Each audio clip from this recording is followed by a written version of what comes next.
Oi, amigos! Eu sou a Chay e hoje falaremos sobre imagens. Imagens que nós vemos na Igreja Católica. Mas antes, se você quiser me acompanhar nas outras redes, no Insta, @umdiacatólico, no Tik, @umdia de cada vez e no Substack também, @umdia de cada vez. Tem um grupo lá no Telegram de Amizade Católica, vou ver se eu deixo o link do grupo aqui nos comentários, tá? Fixado, ou na descrição do vídeo. Mas você também pode conseguir o link lá na minha bio do Insta. Bom, mas vamos falar então sobre o uso das imagens na Igreja Católica.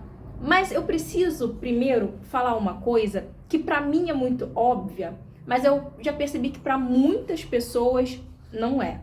Não é tão óbvio assim. Bom, como eu sou formada em letras, né? Eu sou professora de português e, além disso, né, tenho mestrado também. Eu preciso dizer, de novo, é óbvio, mas precisa ser dito. Um texto, ele nunca é só um texto. Um texto, ele é dotado de significado, de contexto, de história. Então, um texto, ele nunca vai ser só um conjunto aglomerado de palavras. Então, ele tem sim algum tipo, né, de contexto, algum tipo de história, ou alguma coisa que faça, né, a gente interpretar. Porque para interpretar a gente precisa disso, né? A gente precisa de um contexto, a gente precisa ali de um significado. E é por isso que a sola escritura, ela não basta. A sola escritura, ela não consegue ser suficiente, porque se fosse tudo uma questão de só o que está escrito, então qualquer pessoa poderia achar qualquer coisa da sola escritura, ou qualquer pessoa poderia achar qualquer coisa do texto. Então, é por isso que a gente nunca pode olhar nada de forma isolada. A gente sempre precisa analisar com contexto, né? Então, por exemplo, se você pega um versículo qualquer de forma aleatória, já viu aquelas pessoas, inclusive, que abre ali a Bíblia, folheia e, deixa eu ver aonde que vai meu dedo. Meu dedo parou aqui. O que está escrito? Nossa, está escrito isso, então isso significa isso. Claro que não, né, gente? Você precisa ler o capítulo, precisa ler as páginas anteriores, você precisa ter um contexto sobre o que estava acontecendo. Então, não dá para ter a sola escritura, sabe? Porque se a gente for partir do texto por ele mesmo, se for só dessa forma, isso justificaria aquelas pessoas que vou abrir o texto, aí vai, caiu tal página, caiu tal passagem. Então, assim, dá para ter isso? Não dá para ter isso, né? Então, é por isso que a sola escritura, ela nunca vai ser suficiente. Isso, para nós católicos, é muito óbvio, né? Mas eu sei que as pessoas vão falar sobre Êxodo 20, porque sempre aparece um encardido para falar de Êxodo 20. Por mais que a Igreja Católica tenha tido assim um papel gigante, um papel protagonista, né? Ali na junção dos livros, na formulação e tal, no que a gente conhece hoje como Bíblia, mesmo assim tem gente que ainda acha que nós católicos não conhecemos Êxodo 20, né? Mas e é por isso que eu falo que a sola escritura não basta, porque lá em Êxodo 20 fala para não fazer imagem, né? Mas na Igreja Católica a gente não tem imagem ou estátua, como algumas pessoas falam, estátua de Deus, com o rosto de Deus. A gente não tem, né, nenhuma estátua com o rosto de Deus. A gente não adora nenhuma estátua com o rosto de Deus. E a gente não fala, olha, isso aqui é Deus, esse gesso, esse barro é Deus. Isso não tem. Isso não existe na Igreja Católica. Mas, se a gente virar um pouquinho a página ali de Êxodo 20, não precisa ir muito longe não, tá? Só de virar ali a página, a gente consegue ver lá em Êxodo 25, né, entre 25 a 31, a gente consegue ver ali a Arca da Aliança, né? Deus pede para que seja feita a Arca da Aliança. E o que tem ali na Arca da Aliança? 2 imagens de querubins. Então, se fazer uma imagem fosse algo tão repugnante, Deus não pediria para que fizesse uma arca com imagem de anjos, com imagem de querubins, né? Então, se Deus pediu, é óbvio que aquilo ali foi consentido, que aquilo ali poderia ser feito. Além disso, se a gente for um pouquinho depois, se a gente for ali para Números, capítulo de Números é ótimo. Se a gente for para o livro de Números, capítulo 21, ali a gente vai ver a serpente de bronze. Deus vê que ali, né, no deserto, as pessoas estavam ficando doentes, né, por causa da própria serpente, né? E Deus então manda que faça uma serpente de bronze. E ele fala que todas as pessoas que olhassem para aquela serpente de bronze seriam curadas. Então, de novo, se fazer uma imagem fosse algo tão abominável assim, Deus não pediria para que fizessem uma serpente de bronze, né? Uma imagem de serpente de bronze. E além disso, né, a gente consegue ver o uso das imagens ali nos primeiros séculos, né, entre os primeiros cristãos. Então, por exemplo, ali no primeiro século do cristianismo, a gente já via, né, nos primeiros séculos do cristianismo, a gente já tinha imagens de Jesus, principalmente de Jesus retratado como bom pastor. Então, por exemplo, no século IV, já tinha esse tipo de imagem, né? E no caso da Virgem Maria, já tinha no século II depois de Cristo, já tinha uma imagem de Maria em Roma. Então, não é uma coisa que foi feita, que foi criada do nada. Lá entre os primeiros cristãos, nos primeiros séculos, já se tinha o uso das imagens, né? Inclusive, o uso da imagem passou a se tornar oficial com o Concílio de Nicéia em 784, no ano de 787. Então, lá no Concílio de Nicéia, o uso da imagem já se torna algo oficial, algo próprio dos cristãos, né? Bom, mas eu sei que, além disso tudo, eu queria dizer também umas coisas. Eu queria dizer que muita gente vai falar assim: nossa, mas eu já vi católico se ajoelhando para uma estátua, adorando uma estátua. A primeira coisa que eu preciso te dizer é que o significado das coisas para nós não é a mesma coisa para o outro. Porque para nós a adoração está ligada a sacrifício. Entende? Então, o sacrifício, nós católicos temos na Eucaristia.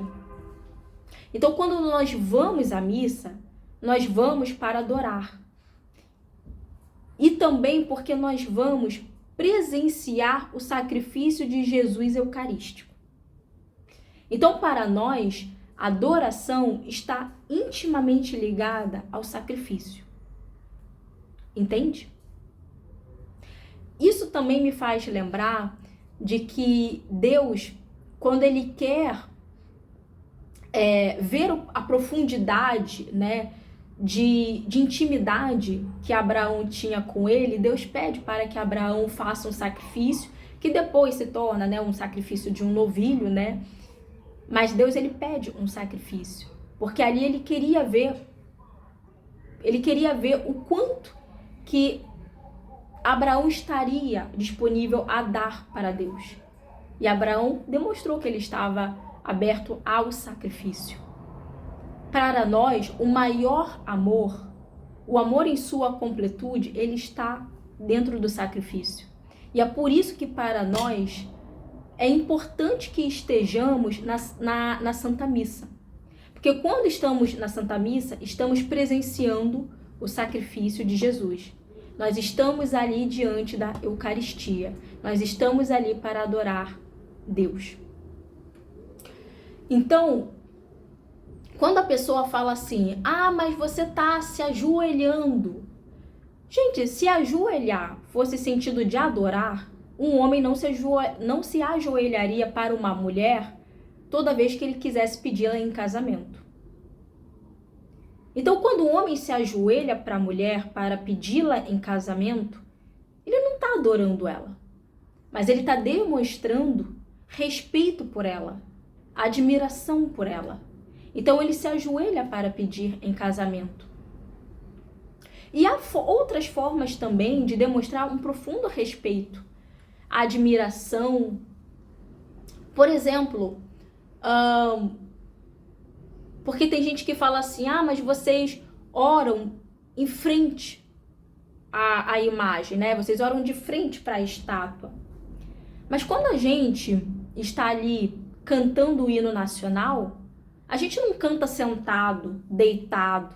A gente se levanta para cantar o hino nacional. A gente faz continência para cantar o hino nacional, né? Cantar não, mas a gente faz continência para a bandeira. Não só continência, mas a gente também bota a mão no peito. Então, quando a gente canta o hino, a gente canta o hino Ouviram, do Ipiranga, as margens plácidas. A gente coloca a mão no peito. Porque a gente não está fazendo isso para a bandeira no sentido de tecido. A gente está fazendo aquilo ali para o país. Entende? Não é para o tecido. Tecido de algodão, de linho, aquilo ali é para o país, é para a nação. Quando a gente faz continência, não é para o tecido da bandeira à bandeira, é para a nação. E isso é uma coisa extremamente óbvia. Quando um adolescente quer ter um pôster de um cantor, né, de um artista, e ele quer ter ali aquele pôster, não é porque ele está adorando, está reverenciando, é porque ele está ali homenageando, admirando aquele pôster. Então, pra gente, isso é uma coisa muito óbvia. É uma coisa muito óbvia. Quando a gente coloca foto de pessoas vivas ou pessoas que já não estão vivas, né, no porta-retrato dentro de casa, a gente não faz isso. A gente não faz isso porque a gente quer simplesmente adorar. É porque a gente quer lembrar daquela pessoa. É porque a gente estima aquela pessoa. Não é à toa que muita gente, quando vai rezar, às vezes o filho mora longe, o que a pessoa faz? Eu já vi, inclusive, pessoas que nem eram católicas fazendo isso. Eu já vi, e não foi só uma vez, não. Eu já vi gente que não era católica pegar o porta-retrato, finge que isso aqui é o porta-retrato. Pegava o porta-retrato, colocava uma velinha, acendia, abria a Bíblia, aqui está o porta-retrato do filho, e a pessoa rezava. Eu já vi gente que não era católica fazendo isso. Aquilo ali é uma forma de você ter por perto, de forma simbólica, o seu filho. Entende? Então, é óbvio que a gente não precisa de imagem alguma para adorar a Deus. Mas é de um costume cristão, já lá desde os primeiros séculos, ter o uso da imagem.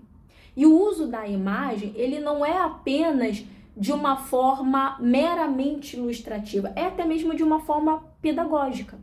Quando a gente vê, por exemplo, na igreja, a gente vê a Capela Sistina, a gente vê, né, tipo, pintado ali na igreja, assim, anjos, o céu. Quando a gente vê aquilo ali é até pedagógico, porque antigamente poucas pessoas sabiam ler e escrever. Poucas pessoas, até porque também livro era uma coisa extremamente cara, porque era um manuscrito, né? Não é igual hoje que você vai ali e imprime o livro, não, era manuscrito. Livro era uma coisa muito cara, era inacessível.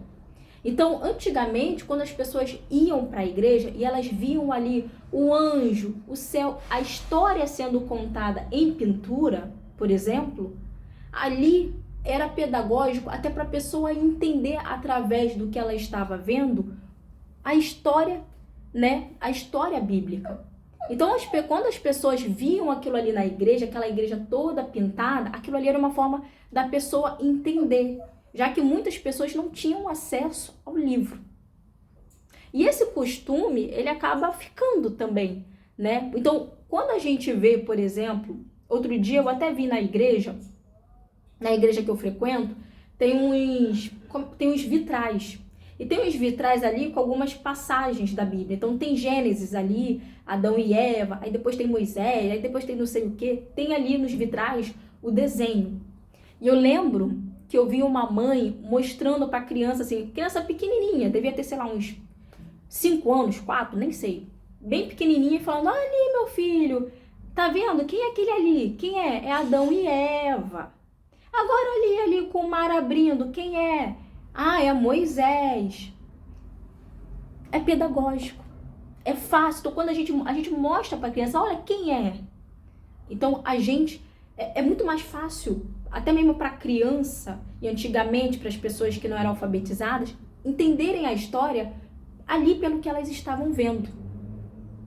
E é também uma forma de homenagem e de carinho ter ali a imagem daquilo que a gente gosta, aquilo que a gente admira e quer ter por perto. Ah, mas vocês precisam, mas isso não é adorar? Primeiro que assim, muitas pessoas que falam sobre adoração, elas nem de fato sabem o que é adoração. As pessoas confundem muito a adulia, a hiperdulia e a protulia. Então a adulia é a veneração aos santos. Ah, mas o que é venerar é a mesma coisa que adorar? Não é. Para de ser ignorante. Não é a mesma coisa. Se você falar isso, sinto muito de dizer, mas isso é ignorância. É ignorância. Adoração e veneração não são sinônimos. E eu digo isso até mesmo como professora de português. Não são sinônimos. Não são, tá? As pessoas confundem. Então, adulia é uma veneração, é um mais alto grau de respeito, de admiração. Então a gente respeita muito os santos. A gente admira a história que eles têm da busca pela santidade, do sacrifício. E muitos, né, se sacrificaram pela igreja uma vez que se tornaram mártires, que tiveram um martírio, né? Então, nós temos a adulia para os santos, nós temos a hiperdulia para a Virgem Maria e a protodulia, claro, para São José, e temos a adoração para Deus, tá? Então nós adoramos Deus e nós veneramos a Virgem Maria. E a gente sabe muito bem que a Virgem Maria, ela tem a sua importância, que é muito, muito, muito grande, mas que nunca vai ser a mesma coisa que Deus, ou Deus Pai, ou Deus Filho. A gente sabe muito bem disso. Agora, a gente também precisa dizer que no Brasil existe uma maledicência intelectual. E é a maledicência intelectual, eu até mesmo como professora digo que não se restringe a coisas religiosas, e a gente sabe muito bem disso. A maledicência intelectual se generalizou em vários temas no nosso país. E muitas pessoas usam isso para falar sobre a fé, usam isso contra a fé católica. E também muitas pessoas falam essas coisas inadequadas, não só pela maledicência intelectual, mas pela falta de formação histórica e pela falta de formação religiosa, a própria catequese mesmo. Entende? Bom, eu espero muito que vocês tenham gostado desse vídeo. Se vocês tiverem alguma dúvida, comentem aqui. E se vocês já tiveram alguma dúvida em relação a isso, né, sobre essa questão da dulia, hiperdulia e tudo mais, comenta aqui também, tá bom? Um beijo e siga o canal, por favor. Tchau, tchau.